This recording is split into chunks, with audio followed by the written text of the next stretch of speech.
विश्वं दर्पण दृश्यमान नगरी तुल्यं निजान्तर्गतं पश्यन्नात्मनि मायया बहिर्भूतं यथा निद्रया यः साक्षात् कुरुते प्रबोधसमये स्वात्मानमेवाद्वयं तस्मै श्रीगुरुमूर्तये नमः श्रीदक्षिणामूर्तये।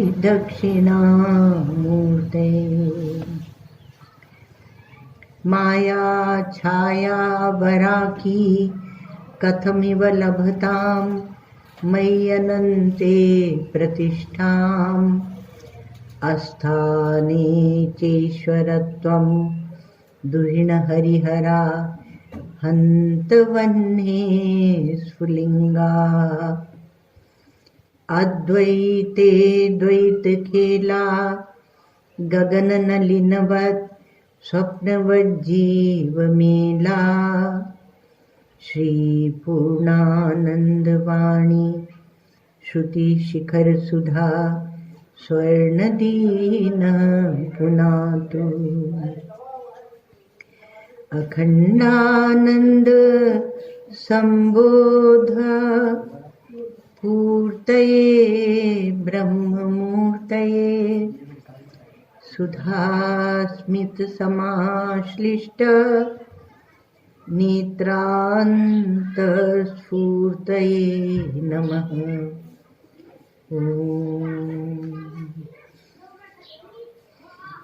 अज्ञानान्तर्गहनपतितान् आत्मविद्योपदेशैः त्रातुं लोकान् भवदवशिखा तापपापच्यमानान् मुक्त्वा मौनं वटविटपिनो मूलतो निष्पतन्ति शम्भोर्मूर्तिश्चरति भुवने शङ्कराचार्यरूपा श्रुतिस्मृतिपुराणानाम् आलयं करुणालयं नमामि भगवत्पादं शङ्करं लोकशङ्करम् नमामि भगवत्पादं शङ्करं लोकशङ्करम्।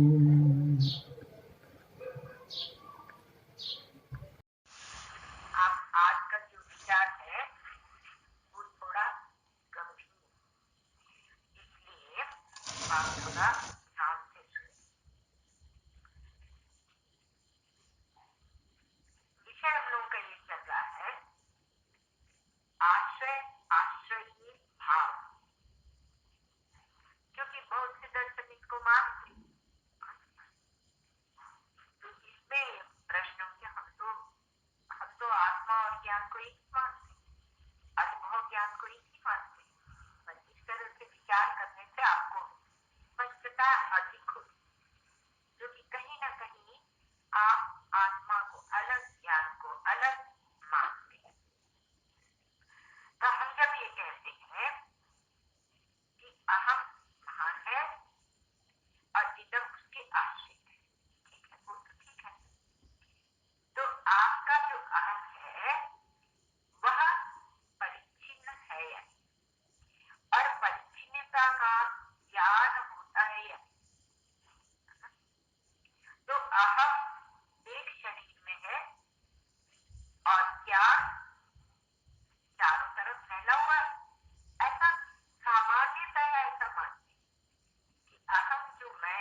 का भी आपको ज्ञान होता है। जैसे सुषुप्ति का, तब अहम को ज्ञान का आश्रय कैसे कह सकते हैं?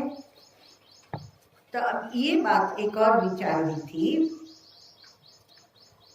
कि ज्ञान ज्योति का एक पुंज है और उसकी ज्योति आपके अंदर से ही, अंदर जब बोलते हैं तब आपको अच्छा लगता है क्योंकि वहां आप समझते हैं आप मैं, तो ज्योति इंद्रियों से निकलकर और फैल जाती है।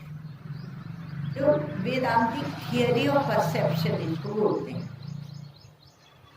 तो कहा कि वो निकल जाती है वो ज्योति ज्ञान की, और जाके जिसका हमें ज्ञान हो रहा है वो उनका ज्ञान लेती है। इसलिए फिर आपको ज्ञान जहाँ जहाँ जाके आपकी ज्योति फैली, तो वहाँ मकान का ज्ञान हुआ, आकाश का ज्ञान हुआ, सबका ज्ञान होता है। एक तो प्रक्रिया ये, तो इसलिए ज्ञान क्या है? ज्ञान अथवा तो पूरा सारा का सारा सब वस्तुओं का ज्ञान। और दूसरा ये मानते हैं, इसमें बड़ा विचार चलता है हमारे, एक हमारे विचारक भाई है, यही भी रास्ते थे, एक बार मिले थे वृंदावन में अनेकों वर्षों बाद। तो हमने कहा आपका महाराज जी से ये वो बोले बहन हमें जानती हो? हमने कहा आपका महाराज जी से इसी प्रकार का विरोध रहता था। तो बोले हाँ अब भी है। अच्छी विचार। मैंने सब बोलते थे कि इनको शास्त्र समाधि लगती है, नाम बोल रहे हैं इस समय। तो वो क्या है कि एक तो ये है कि आपका ज्ञान जाकर विषयों में फैलता है और इसलिए आपको ज्ञान होता है। विचार सागर आदि में आप ये प्रक्रिया देखेंगे तो वहाँ क्या है, कहा ज्ञान ऐसे बताते हैं कि वृत्ति जो है वो वृत्ति गई, वो वृत्ति ज्ञान, तो वृत्ति गई और तब विषय के आकार की हुई और विषय का ज्ञान। और दूसरा क्या है? दूसरा ये है कि इंद्रियों के द्वारा अहम में प्रतिभासित होता है ज्ञान। एक तो अहम ज्ञान और एक तो दोनों दशाओं में ज्ञान का आश्रय अहम सिद्ध होता है। अर्थात इंद्रियां शब्द को लाई, इंद्रिया ये जो बाह्य ज्ञान है ना, उसकी प्रक्रिया समझने की हम कोशिश कर रहे हैं। और इसमें भेद क्यों हो जाता है? जैसे उनका और महाराज जी का जो भेद होता था, हम ऐसे समझते हैं, बहुत ज्यादा याद नहीं है, कि एक में चेतन की प्रक्रिया स्वीकृत थी और एक में आधुनिक विज्ञान की प्रक्रिया स्वीकृत थी, और दोनों कहीं ना कहीं मिलते भी थे। तो उसको वो विचार है। तो जो ये दुकान मकान आदि है, पहले इंद्रियों के द्वारा दूसरी प्रक्रिया में अहम में प्रतिभासित होते हैं, और जब उस अहम में प्रतिभासित होते हैं अर्थात आप में जीवात्मा में प्रतिभासित होते हैं, तब उसका ज्ञान होता है। तो एक में आपके अहम या आत्मा या ज्ञान की ज्योति बाहर जाकर और तत्त विषय के आकार में आकारित हुई और आपको ज्ञान हुआ।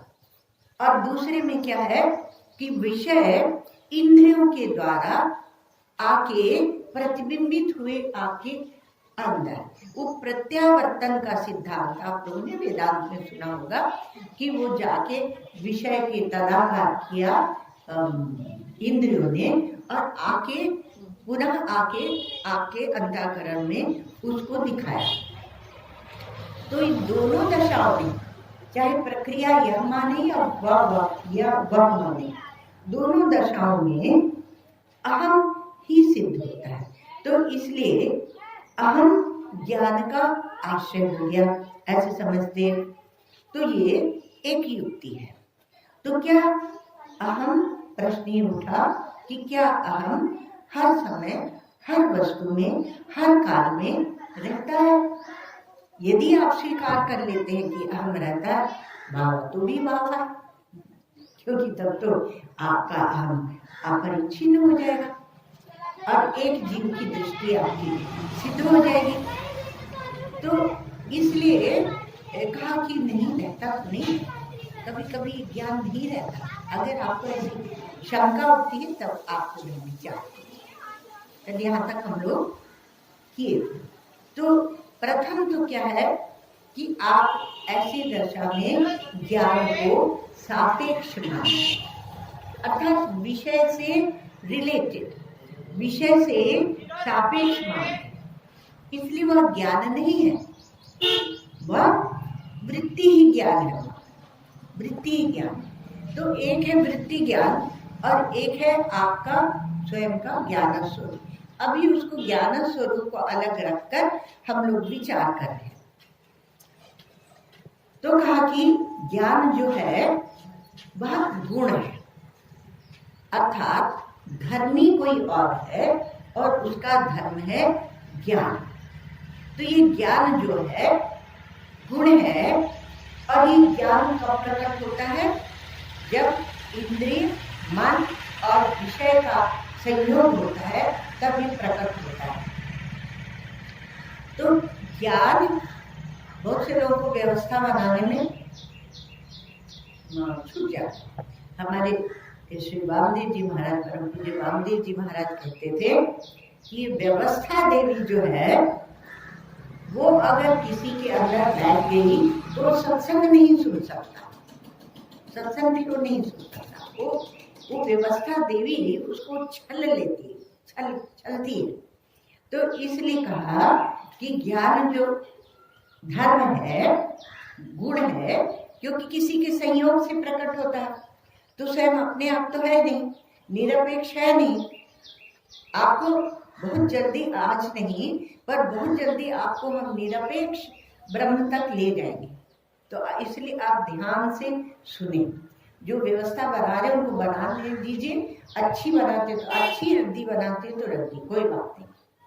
पर दो जन भी अगर सुन लेते हैं इस बात को तो एक बीज पड़ जाता है ज्ञान का। तो ज्ञान धर्म है, अर्थात गुण है। तो धर्मी भी ज्ञान स्वरूप है। तो ये जो हम भेद करते हैं जीव और वृत्ति, हमारे तो अद्वैत है, इसलिए हमारी तो बात आप पूछो। तो जीव और वृत्ति, तो जीव जो है वो धर्मी है और वृत्ति जो है वह उसका धर्म है। तो वृत्ति होगी तब धर्मी होगा, धर्म होगा तब धर्मी होगा। और अगर धर्म नहीं है तो धर्मी कहाँ से सिद्ध होगा? सिद्ध तो हम व्यवहार से ही परमार्थ को करते हैं, उसी का आलम्बन लेकर हम विचार करते हैं। पर अगर गुण है तो गुणी है, और गुण गुणी का ऐसे संबंध अगर बता दोगे तो गुण नहीं है तो गुणी भी नहीं है। तो इसलिए कहा एक जो मान्य प्रक्रिया है विषय ज्ञान के संबंध में, वो दो प्रक्रिया है। एक क्या है? कहा प्राप्य कारित्व, इंद्रिया विषय के पास जाकर विषय को ग्रहण करती है। जो कल सुनाए थे और अभी दोहराए थे वही फिर से दोहरा रहे। और दूसरा है अप्राप्य कारित्व, अर्थात इसको दर्शन शास्त्र की भाषा में इसको प्रत्याशक्ति विचार भी कहते हैं।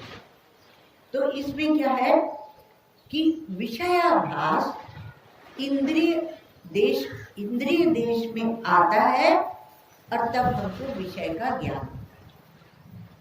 सोचना जरा, एक तो इंद्रिय गई हमारे विषय के पास, आंख अगर हमारी यहाँ देख रही है तो यही देखेगी।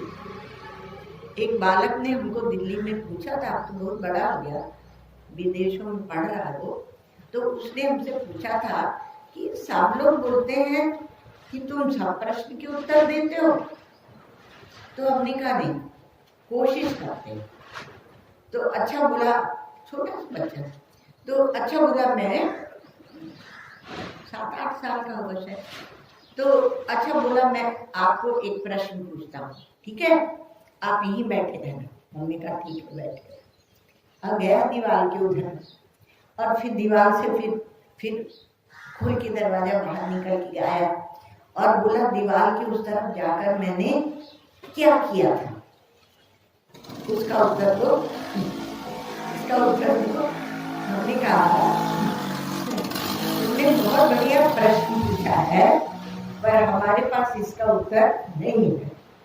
तो फिर ये सब लोग क्यों बोलते हैं कि तुम प्रश्न का उत्तर देती हो, तुम प्रश्न का उत्तर देती हो? तो हमने कहा वो ऐसा प्रश्न पूछते हैं जिसका हम उत्तर दे सके, और इसलिए वो ऐसा सोचते हैं। देखो इसमें बहुत बड़ी बात छुपी है। अरे कभी किसी व्यक्ति को आप अंतिम मत मानिए, आप ज्ञान को अंतिम मानिए और व्यक्ति को नहीं। तो कहा प्राप्यकारी, इसलिए हमारे यहाँ ज्ञान को अपौरुषेय कहा, और इसलिए सावधान रहना। आप एक बात समझ में आए तो ठीक है, और नहीं समझ में आए तो हम क्षमा चाहते। नहीं समझ में आती है बात, आज इसको यूं नहीं किया ना, तो नहीं समझ में आए तो उसके लिए माफ कीजिए। लेकिन हम लोग जो विचार करते हैं ये वेदांत का, तो इसका यह भगवान शंकराचार्य ने यह ज्ञान दिया, ऐसा हम नहीं कहते। यह अपौरुषेय ज्ञान, यह अनादि ज्ञान है, यह अनंत ज्ञान है। इसलिए यदि हम ये कहेंगे कि ये भगवान शंकराचार्य का ज्ञान है, ये उन्होंने यह ज्ञान दिया, तो गड़बड़ हो जाएगी बात। यह औपनिषद ज्ञान, यह अनादि ज्ञान, और यह अपौरुषेय ज्ञान। अनादि में तो काल की थोड़ी भनक पड़ती है, तो ये ज्ञान ऐसा है। इसलिए ये प्रत्याशक्ति का विचार हम लोग कर रहे हैं। तो इसमें ये हुआ प्रत्याशक्ति में कि विषय का आभास इंद्रिय देश में आता है, और तब वहाँ प्रतिभासित होता है, तब विषय का ज्ञान होता है। अब इसमें भी बात हो गई, इसमें बात ये हो गई, दृष्टांत लिया गया कि नाक नहीं जाती है, गंध ही आती है। नाक नहीं जाती, गंध ही आती है। तो हमारे बौद्ध न्याय और वेदांत ये कहते हैं कि नाक, जीभ और त्वचा, ये इंद्रियां जो है ये अपने अपने स्थान पर रहकर ही, सामान्य बात है, कोई बहुत गंभीर बहुत बड़ी बात नहीं, पर इसमें से कुछ निकल के आएगा। तो ये क्या है कि अपने अपने स्थान पर रहकर ही और विषय का आभास ग्रहण करते हैं। गंध आती है तब हम गंध ग्रहण करते हैं। हरिद्वार में ही एक जगह होगी जहाँ गंध नहीं, एक जगह जहाँ गंध है, तो वहाँ की नाक उसको ग्रहण करे। उसी प्रकार से जीभ, अब जो मिर्ची खाएगा उसको तीखा लगेगा, जो मिर्ची नहीं खाएगी उसको तीखा नहीं लगेगा उस जीभ को। तो उसी प्रकार से तो अपने अपने स्थान पर रहकर विषय आभास को ग्रहण करते हैं। केवल आप 5 ज्ञानेंद्रियों में से 3 तो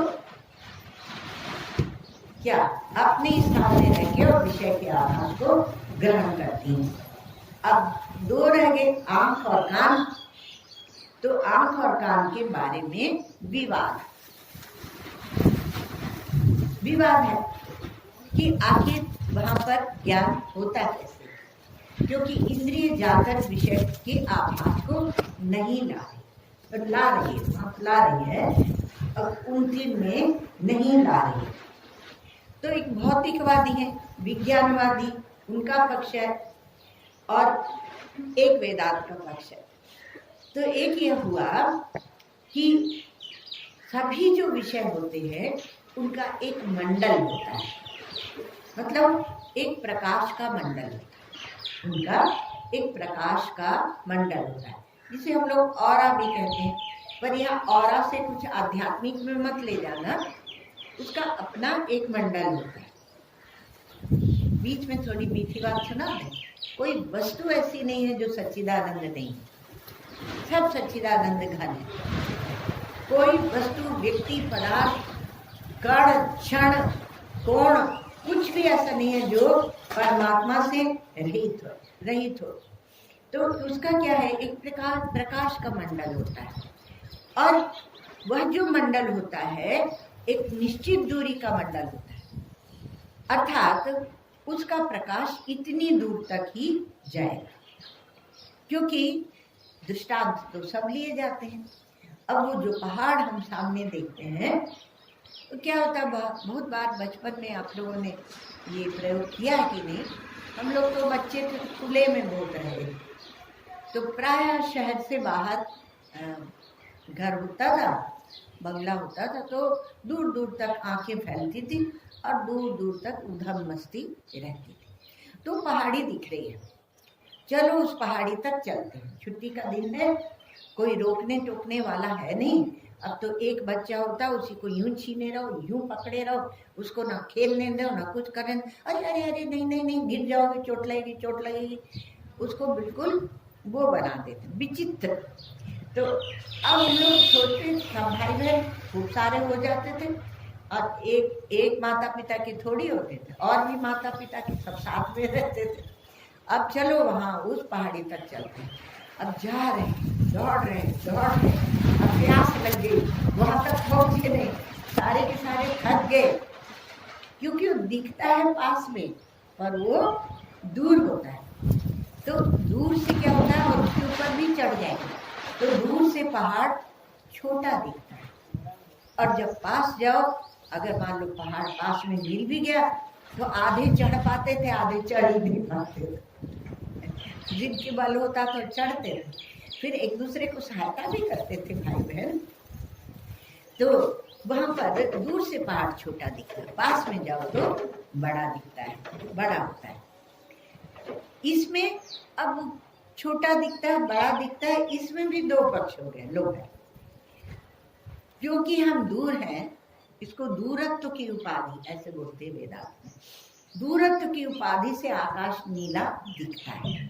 अच्छा, जब आकाश तक आप पहुंचेंगे तो आकाश नीला नहीं होगा, यह केवल ज्ञान का विचार है। तो अब कहा कि चूंकि हमारी आंख दूर है, इसलिए हमारी आंख पूरे पहाड़ को पकड़ नहीं पाती है, ग्रहण नहीं कर, पकड़ना माने ग्रहण करना, तो पकड़ नहीं पाती है, इसलिए छोटा दिखता है। ग्राह्य, ग्राहक, संवित, तो छोटा दिखता है। पहाड़ है पर आंख उसके मंडल से दूर है। तो पहले में क्या हुआ कि हम दूर है, आंख दूर है, तो उसको पकड़ नहीं पाती, इसलिए वो छोटा दिखने लगता है। दूसरा क्या, पहाड़ है पर आंख उसके मंडल से, उसके प्रकाश से, उसकी आभा से दूर है, बाहर है, जब तक तब तक नहीं देख पाती। जब मंडल में पहुंच जाती है तो पहाड़ दिखने लगता है। तो पहाड़ क्या है, आंख के भीतर आकर दिखता है, अथवा आंख पहाड़ में जाकर देखती है। आंख पहाड़ में जाकर देखती है, अथवा पहाड़ आंख में आकर दिखता है, ये विचार है। तो कहा कि देखो, आंख का भी अपना एक मंडल है। तीसरा एक पक्ष है, एक और पक्ष। उसने कहा कि आंख एक खास जगह तक जाती है और पहाड़ भी एक खास जगह तक आता है। आता है पहाड़, अरे बाबा उसका मंडल, उसका प्रतिभास वह आता है। मतलब दोनों में रोशनी होती, आंख में भी रोशनी और पहाड़ में भी रोशनी। तो कहा कि ठीक है, बात तो ये तो ठीक जम गई। तो आंख भी थोड़ी दूर जाएगी, पहाड़ भी थोड़ी दूर आएगा, और फिर उसको वो दिखेगा। तो कहा नहीं, एक और तीसरी चीज है। ये कौन बोलेगा? वेद। तो वेद बोलेगा कि एक और तीसरी चीज है। तो कहा ये ठीक है कि एक पहाड़ की रोशनी है, पहाड़ अंधेरा हो तो नहीं दिखेगा ना, घना अंधेरा हो तो। और एक आंख की रोशनी है, वो ठीक है, पहाड़ भी अपना आकार प्रकार बना के बैठा हुआ है, तो उसकी रोशनी है, और एक आंख की रोशनी है। फिर भी अगर कोहरा छा जाए तो तब क्या होगा? तब आंख की रोशनी भी बेकार सी हो जाएगी, और पहाड़ की रोशनी भी बेकार सी हो जाएगी। सी लगाना, इव संस्कृत में बोलते हैं इव, तो बेकार सी हो जाएगी। यदि कोहरा छा गया अथवा तो रोज अंधेरा हो जाता है, तो आंख और पहाड़ दोनों है पर दिखेगा नहीं, आप उसको नहीं देख पाएंगे। तो इसलिए हमारे यहाँ एक और चीज लाई है, तो कहा एक और तीसरी वस्तु है, और वह है रोशनी। रोशनी, तो रोशनी में पहाड़ दिखे, उसको हम गिनते ही नहीं। हम एक व्यक्ति को देखते हैं, वो व्यक्ति है और हम हैं, तो कहा हम उस व्यक्ति को देख रहे हैं, हम ये गिनते हैं वो और फिर जाने क्या क्या, वो सुंदर है असुंदर है, अच्छा है बुरा, सारा कुछ उलझने की बातें भी है। पर बीच में जो रोशनी है उसको हम गिनते ही नहीं है। बाबा उसको भी तो गिनो। तो हम जो रोशनी है बीच में, केवल उस रोशनी को देखो, देख सकते हो क्या? कभी देखते हो क्या? न अपने को देखो और न सामने जो वस्तु, ये फूल तुम देख रहे हो, न इस फूल को देखो, किंतु क्या देखो? केवल रोशनी देखो। अब रोशनी केवल देखो माने अपने को गायब करो, नहीं तो आप ये कहोगे हाँ हमने तो रोशनी देख ली, हम तो रोज ही देखते, क्या बड़ी बात बना रहे हो महाराज। तो केवल रोशनी को देखो, तो रोशनी को देखते हैं, तब ये आंख और पहाड़ इसको देखना हम बंद करें। इसी को लेकर हमारे यहाँ वेद में विभिन्न उपासनाएं बताई। तो रोशनी में जो चैतन्य है, रोशनी में जो चैतन्य है उसको कहा गया अधिदैव। वो अधिदैव है। जैसे सूर्य, सूर्य क्या है? का नेत्र के अनुग्राहक देवता है। तो एक एक इंद्रिय के एक जो अनुग्राहक देवता है, अर्थात वो आकर ही अनुग्रह करते हैं, इंद्रिय में आकर ही अनुग्रह करते हैं, बाहर रहकर नहीं करते। सूर्य भगवान बाहर भी है, किंतु जब हमारे नेत्र में आते हैं तब हमारे नेत्र को दर्शन की सामर्थ्य, शक्ति देते हैं। और एक विषय चैतन्य है, एक इंद्रिय के अनुग्राहक जो देवता है, एक उनका चैतन्य है। तो चैतन्य सिवा तो कुछ है नहीं, और जब चैतन्य पर दृष्टि जाएगी तब ये नाम रूप आकृतियां व्यवहार खाली फुरफुराएंगे, स्फुरित होंगे। तो एक अनुग्राहक देवता उनका चैतन्य है, एक विषय चैतन्य है। तो यहाँ भी स्फुरना है, विषय चैतन्य की में भी स्फुरना है। बात तो बड़ी सुंदर निकल के आई। और तुम काहे का अभिमान करते हो कि मैंने यूरोप देखा, अमेरिका देखा? क्या तुमने देखा? अरे बाबा, वो जो अनुग्राहक देवता है उनका चैतन्य, और जो विषय है सामान्यतया उसका चैतन्य, उसको भी तो देखो। तो इसलिए हमारे यहाँ कहा कि जो संपूर्ण व्यवहार चलता है वो तीनों से चलता है, अध्यात्म, अधिदैव और अधिभूत, तीनों से चलता है। क्योंकि जो सच्चिदानंद, सच्चिद और आनंद जो अहमर्थ में फुर रहा है, वही पहाड़ में भी फुर रहा है, और वही अधिष्ठान में भी फुर रहा है, स्फुरित हो रहा है। फुरा माने स्फुरित हो रहा है, प्रतीत हो रहा है, मालूम पड़ रहा है। दिखाई सा देखता है। तो यहाँ सच्चिदानंद अंतःकरण द्वारा प्रकाशित है, अर्थात अंतःकरण के माध्यम से हम उस सच्चिदानंद को देख पा रहे हैं। और वहाँ अंतःकरण ये सामान्यतया है, वहाँ पहाड़ आदि में वह अंतःकरण के द्वारा प्रकाशित नहीं है। तो इतना ही भेद है, एतावान मात्र भेद, तो इतना ही भेद है। तो जब नेत्र मंडल और दृश्य वस्तु के मंडल मिलते हैं तब विषय का ज्ञान होता है। अब मिलने में मिल कौन रहे? नेत्र मंडल और वो दृश्य वस्तु का मंडल, किंतु जो इनका अनुग्राहक है जिसके कारण हम मिल रहे हैं उसको तो हम देखते ही नहीं। तो जब ये मंडल एक दूसरे से मिलते हैं तब विषय का ज्ञान होता है। और मान लो जब ये मंडल एक दूसरे से दूर है तो दूरी के अनुमान में देखना, इसमें बहुत मजा आएगी, बहुत मजे की बात है। तो क्या जब एक दूसरे से दूर है तब क्या है? दूरी के अनुमान में, अर्थात जितनी दूरी होती, अनुपात में कह लो, दूरी के अनुपात में विषय का ज्ञान होता है, अर्थात अपूर्ण ज्ञान होता है। अगर हम ईश्वर से दूर है, दूरी बनाए रखते हैं तो हमें अपूर्ण ईश्वर का ज्ञान होगा।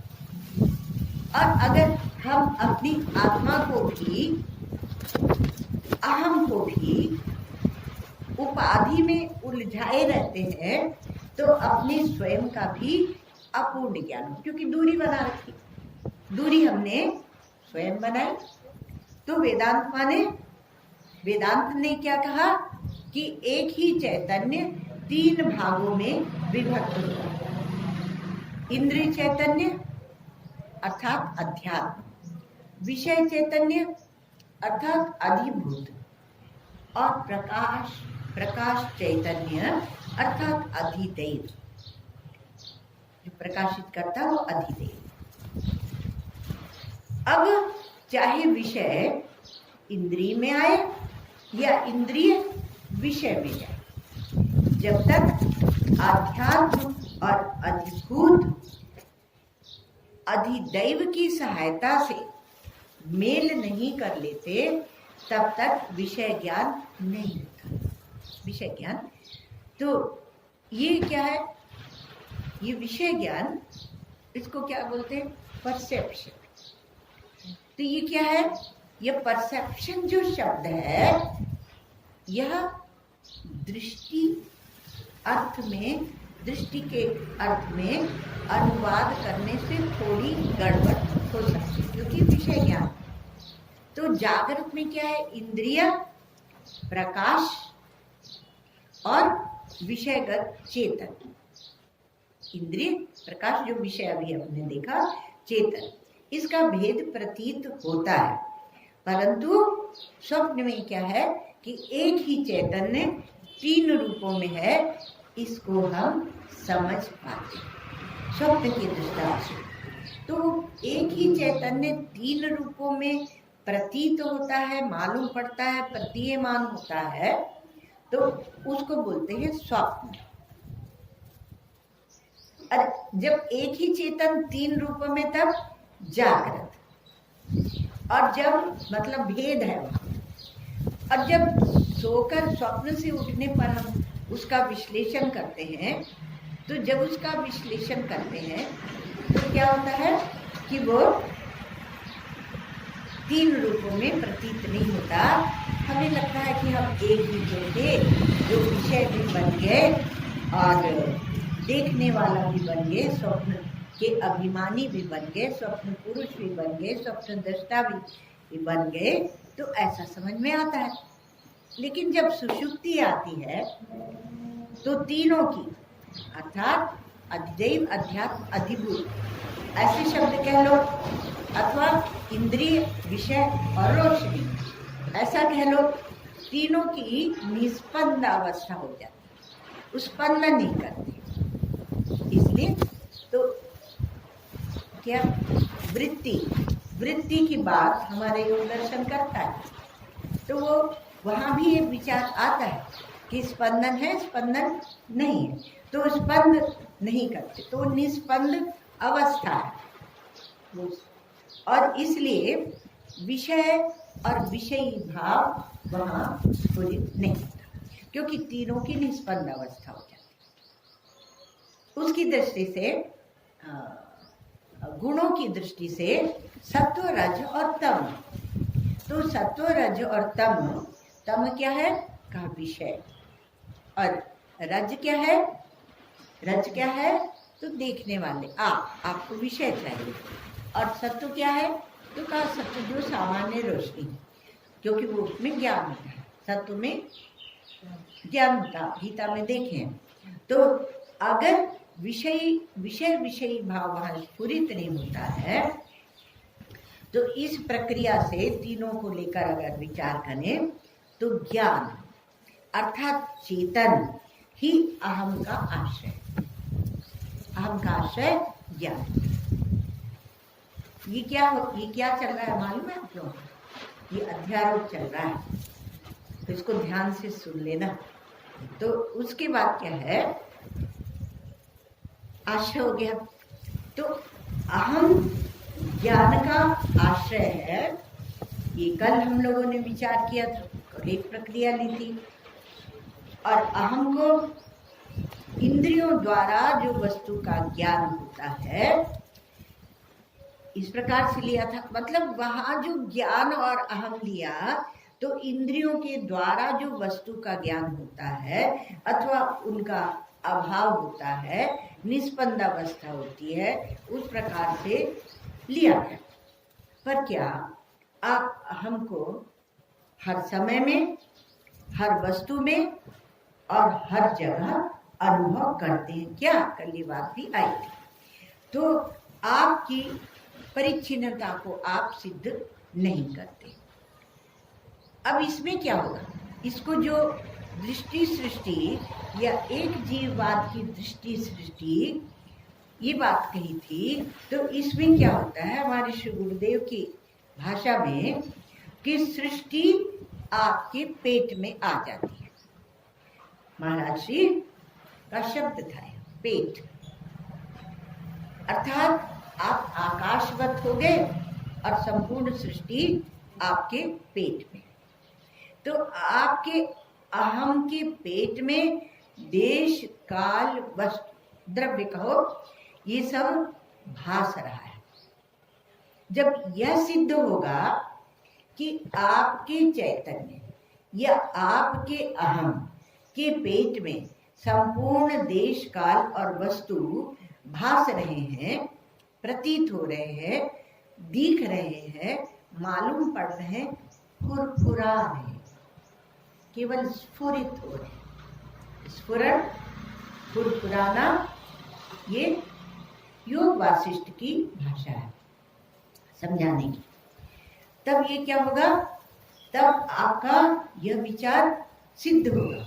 मतलब ये सिद्ध अगर हो रहा कि आपके पेट में समस्त सृष्टि और आपकी दृष्टि में समस्त सृष्टि, तब आप एक जीव कहलाएंगे और आप ही, यह एक जीववाद सिद्ध होगा और आप भी सिद्ध हो जाए।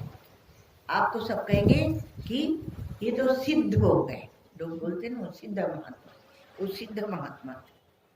तो इसमें क्या है कि अहम, जो आपका अहम है वह ईश्वर रूप हो गया।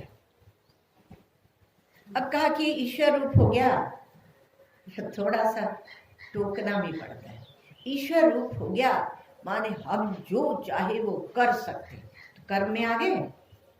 अब कर्म में आ गए तो आप कहाँ कर सकते हैं, क्योंकि ईश्वर का जो ऐश्वर्य है वह उसको क्या कहते हैं, माया, और उसी को क्या कहते हैं, अविद्या। तो आपकी सिद्धि माया और अविद्या को सिद्ध करने के लिए नहीं है। ये ज्ञान का विचार माया और अविद्या को सिद्ध करने के लिए नहीं है। रमण महर्षि कहते हैं सिद्धस्य वित्ति सत एव सिद्धि स्वप्नोपमाना खलु अन्य सिद्धयः। सत जो अधिष्ठान है उस पर दृष्टि जाए यही सिद्धि है, और दूसरी सब सिद्धियां स्वप्न के समान है। तो अब यहां पर क्या है कि आपका हम ईश्वर हो तो ज्योति पर ध्यान दें। तो ज्योति अर्थात प्रकाश, उस पर आप ध्यान दें।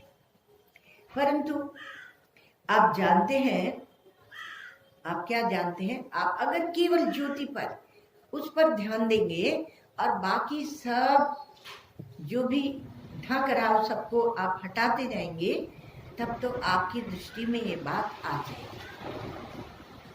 और इसमें आपको किसी और वाद की, किसी और प्रक्रिया की आवश्यकता नहीं है।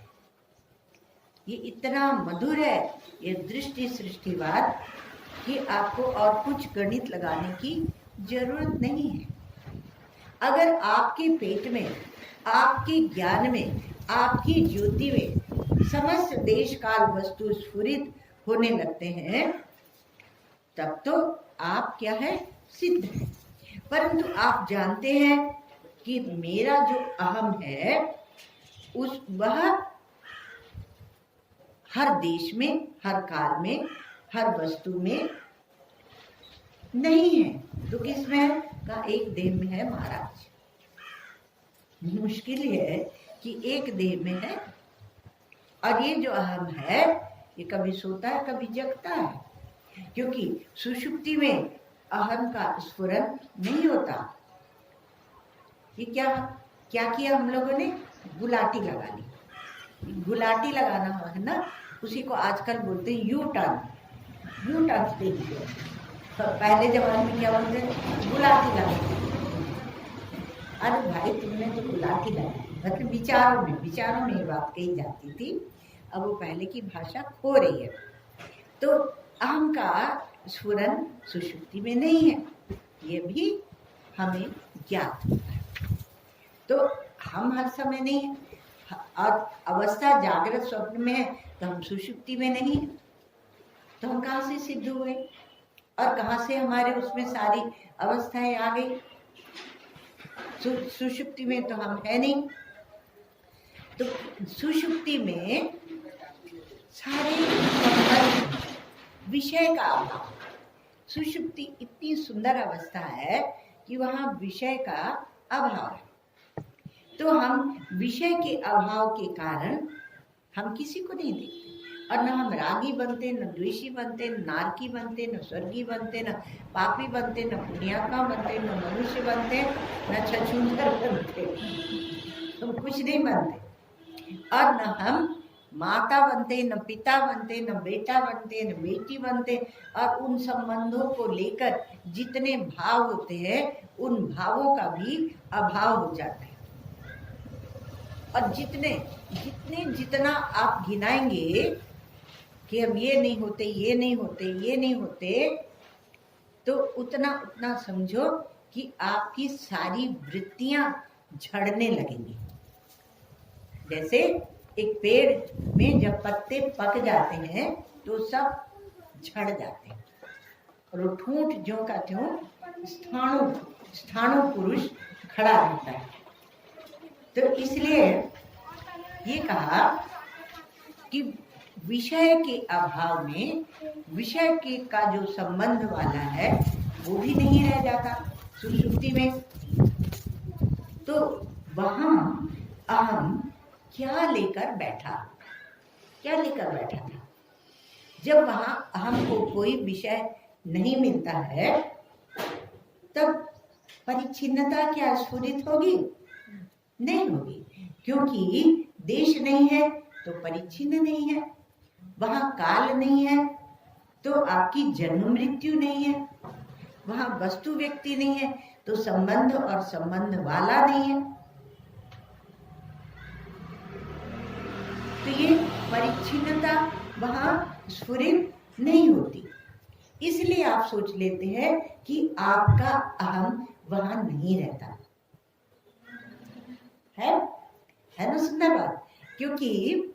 क्योंकि देश स्फुरित नहीं होता, इसलिए परिच्छिन्नता स्फुरित नहीं होती। वस्तु द्रव्य स्फुरित नहीं होता, इसलिए परिच्छिन्नता स्फुरित नहीं होती। और जब देश काल और वस्तु नहीं है तो जो वृत्ति है इनकी प्रकाशिका जो वृत्ति है, इनकी प्रकाशिका जो वृत्ति ज्ञान है, वो वृत्ति लुप्त हो जाती है। तो वृत्ति जब लुप्त हो गई तो तात्पर्य क्या निकला? तात्पर्य निकला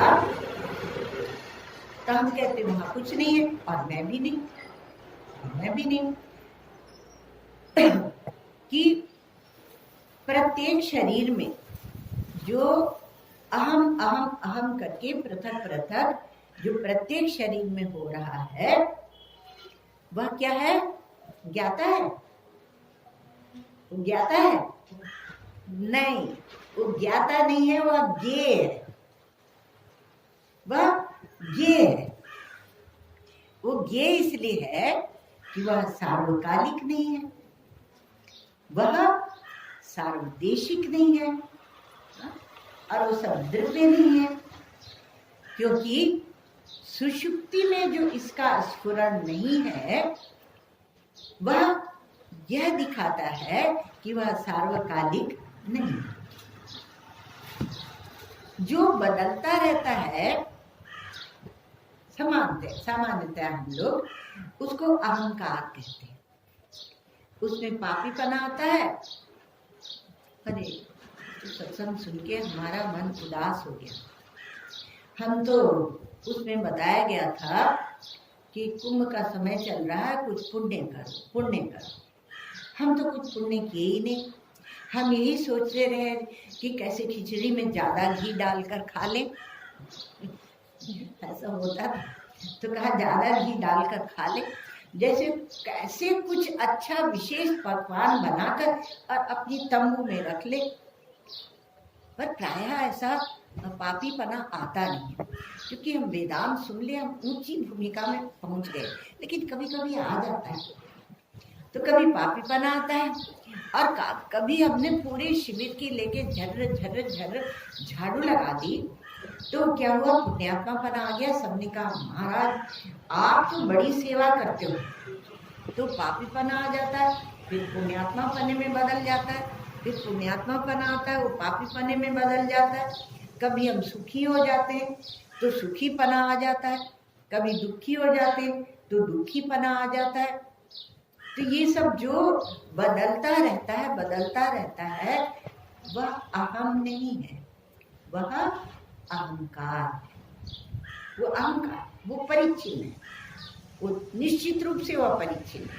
और जिसको लेकर हम पूरा व्यवहार कर रहे हैं और भावुकता की बातें कर रहे हैं और क्या क्या नहीं कर रहे हैं महाराज, आपको क्या गिनाएं, क्योंकि समय अपने पास थोड़ा होता है।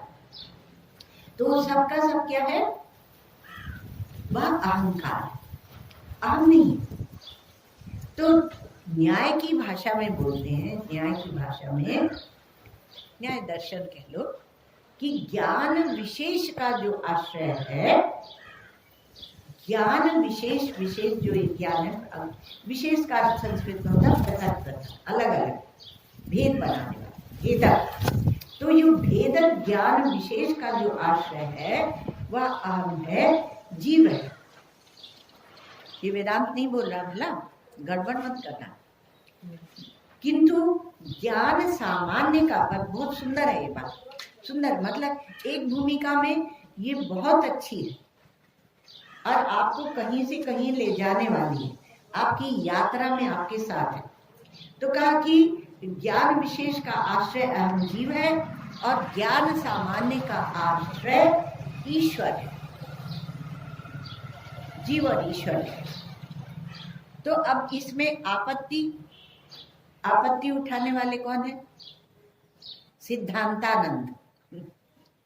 सिद्धांती जो है वो सिद्धांतानंद, उन्होंने आपत्ति उठाई कि दोनों का आश्रय मतलब एक में जीवाश्रय और एक में ज्ञानाश्रय, वो ईश्वर आश्रय, सामान्य ज्ञान का ईश्वर आश्रय, विशेष ज्ञान का जीवाश्रय। तो आप ये बताइए कि दोनों आश्रय तो हैं, परंतु वो स्वयं क्या है? वो ज्ञान रूप है कि अज्ञान रूप है ना मुझे की बात?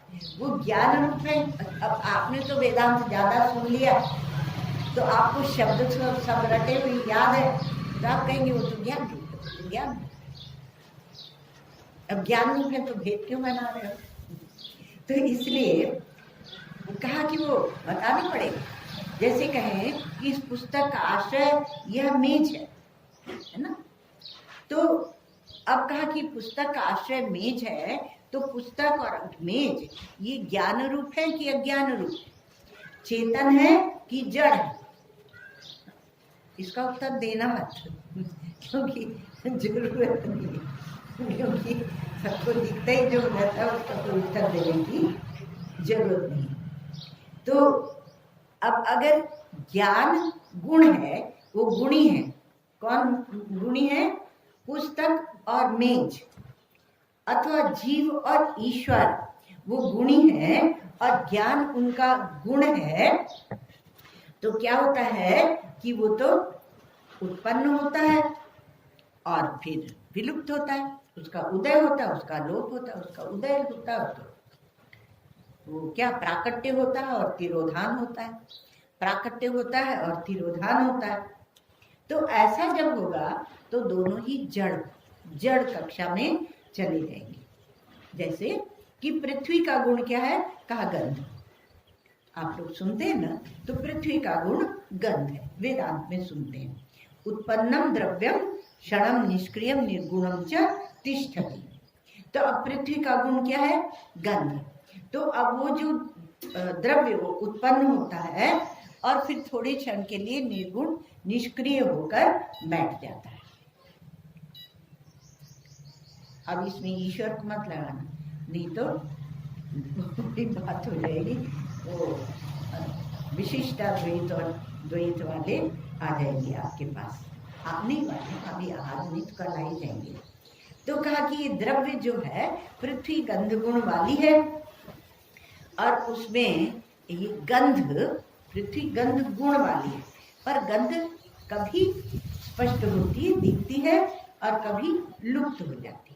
कभी लुप्त होती है और कभी जागृत होती है।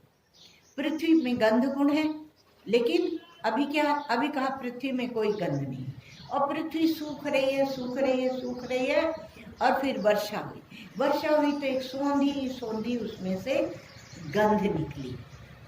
तो क्या हुआ? गंध जागृत हो गई और गंध लुप्त हो गई।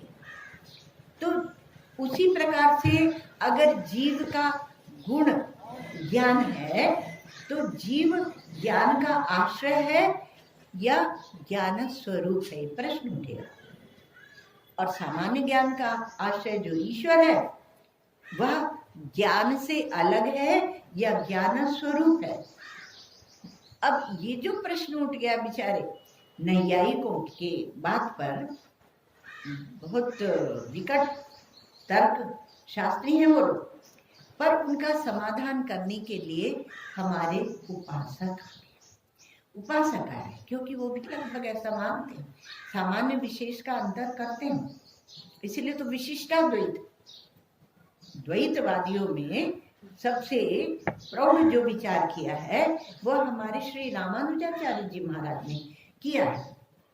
तो इसलिए वो आए और उन्होंने कहा कि देखो भाई, तुम लोग समझ नहीं पा रहे हो, तो ज्ञान के दो भेद बनाओ, एक धर्म का ज्ञान और एक धर्मी का ज्ञान। मतलब धर्म का ज्ञान अर्थात जीवाश्रित धर्म ज्ञान अर्थात जीवाश्रित। तो जीवाश्रित क्या है? का वृत्ति ज्ञान है, माने वृत्ति ज्ञान है, और इसका लोप और जागरण ये उद्बुद्ध होता है और खत्म होता है, शांत होता है। परंतु जीव का जो आत्मा, जो जीव का जो स्वरूप है, वह ज्ञान रूप है और वही धर्मी ज्ञान स्वरूप है, और वह भी चेतन, वो धर्मी धर्मी हो गया ना वो जीव। तो इसलिए तो उन्होंने कहा वृत्ति ज्ञान और जीव का ज्ञान, इसमें अंतर करो। तो धर्मी ज्ञान जो है वह धर्मी ज्ञान स्वरूप है, धर्मी ज्ञान स्वरूप, ज्ञान स्वरूप नहीं, ज्ञान स्वरूप तो वेदांति बोलता है। तो धर्मी क्या है कि धर्मी ज्ञान स्वरूप है और वह भी चेतन है, मतलब परिचिन तो है, अंशी तो रहेगा, तो पर उसका लोप और जागरण नहीं होता, तो वह चिद रूप से रहता है। तो यहाँ पर सिद्धांती ने पूछा कि ज्ञान में जो तुम ये धर्म और धर्मी भेद रूप द्वित्व जो बना रहे हो, वह प्रकाश्य है या नहीं, माने वह दृश्य है या नहीं, वह उसको प्रकाशित करने वाला कोई है या नहीं। क्योंकि वेदांत यह कहता है कि जहाँ भी भेद दिखेगा तो वह देखने वाले को दिखेगा, और देखने वाला यदि है तो हमें फिर उसका विचार करना चाहिए, क्योंकि मुख्य समानाधिकरण से तो उसी का एकत्व है, तो उसका विचार करना चाहिए। तो और चर्चा। ओम सर्वे भवन्तु सुखिनः, सर्वे सन्तु निरामयाः, सर्वे भद्राणि पश्यन्तु, मा कश्चित् दुःखभाग् भवेत्। असतो मा सद्गमय, तमसो मा ज्योतिर्गमय, मृत्योर्मामृतं गमय। ॐ पूर्णमदः पूर्णमिदं पूर्णात् पूर्णमुदच्यते, पूर्णस्य पूर्णमादाय पूर्णमेवावशिष्यते।